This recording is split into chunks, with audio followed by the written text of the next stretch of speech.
महाराष्ट्र, झारखंड और कई राज्यों के जो विधानसभा चुनाव जो कि बाई इलेक्शन थे, उनके परिणाम आने के बाद बातचीत करने के लिए हमारे साथ हरियाणा कैबिनेट मंत्री अरविंद शर्मा जी हैं। सर, लाजमी है कि हरियाणा की जीत के बाद अब महाराष्ट्र का प्रचंड बहुमत बीजेपी किस तरह से अपने टारगेट सेट करती है और किस तरह से बड़े बड़े राज्य बीजेपी आसानी से जीत जाती है। देखिए, मोदी जी के नेतृत्व में और हमारे मुख्यमंत्री नायब सैनी जी के नेतृत्व में हरियाणा में जो जीत हुई थी भारतीय जनता पार्टी की, तीसरी बार जो सरकार बनी थी, तो उसका एक बहुत बड़ा संदेश पूरे देश में गया था।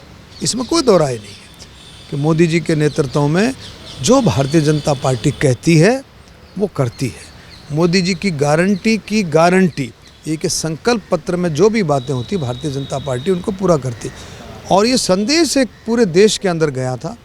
और आज मैं कहता हूँ कि आज मोदी जी के नेतृत्व में फिर से महाराष्ट्र की जनता ने मोहर लगाई है कि जो मोदी जी कहेंगे वो करेंगे। इस बात को फिर से पुख्ता किया है।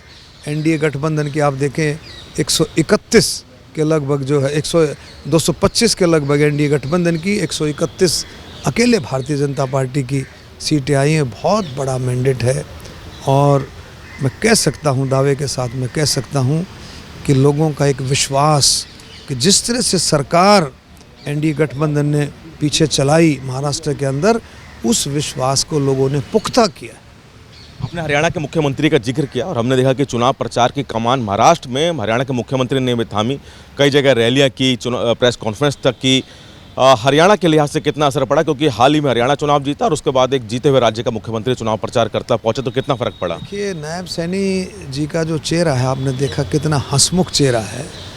और लोगों को नायब सैनी जी महाराष्ट्र में जब गए, जहाँ भी वो जाते थे, एयरपोर्ट पे उतरते थे कहीं भी, तो एक अपार समर्थन, एक अपार नौजवानों का अपार भीड़, क्योंकि लोगों को ये विश्वास कि भाई एक ऐसा नौजवान, एक ऐसे नौजवान को मोदी जी के नेतृत्व में मुख्यमंत्री की कमान दी हरियाणा में दूसरी बार, कि जो बिल्कुल नॉर्मल फैमिली से एक नॉर्मल कार्यकर्ता के रूप में नायब सैनी जी ने काम किया, और ऐसे साथी के ऊपर मोदी जी ने उसको आगे बढ़ाया।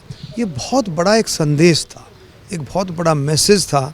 और जब नायब सैनी जी वहाँ गए, उनको भी बधाई दूंगा कि उन्होंने जितना काम किया, मेहनत की, आज महाराष्ट्र में उनका भी इस जीत में हिस्सा है। एक सवाल और कि जब हरियाणा विधानसभा चुनाव कांग्रेस हारी, ईवीएम पे ठीकरा फोड़ा, चुनाव आयोग पे ठीकरा फोड़ा, ये ईवीएम पे ठीकरा फोड़ने का, चुनाव आयोग पे ठीकरा फोड़ने का सिलसिला कब तक आपको लगता है कांग्रेस का जारी रहेगा? मैं तो हमेशा कहता हूँ, कांग्रेस झूठ का पुलिंदा है।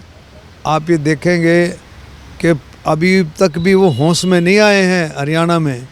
अभी तक भी जो है बिल्कुल सुन्न हैं वो, कि अभी क्यों झूठ इतना बोल रखा था। अभी तक भी उनको विश्वास नहीं है कि हरियाणा में तीसरी बार लोगों ने, 36 बिरादरी ने समर्थन से हरियाणा में तीसरी बार भारतीय जनता पार्टी की सरकार बनी है। नायब सैनी जी मुख्यमंत्री बने हैं।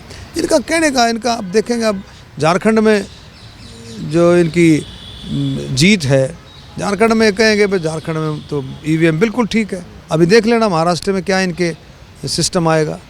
शुक्रिया। तो हरियाणा कैबिनेट मंत्री अरविंद शर्मा जी, जिनकी तरफ से साफ कहना है कि जो जीत है भारतीय जनता पार्टी की, जो कूटनीति है उसकी जीत है, जनता भारतीय जनता पार्टी विश्वास करती है और इसलिए महाराष्ट्र में इतना प्रचंड बहुमत मिला है।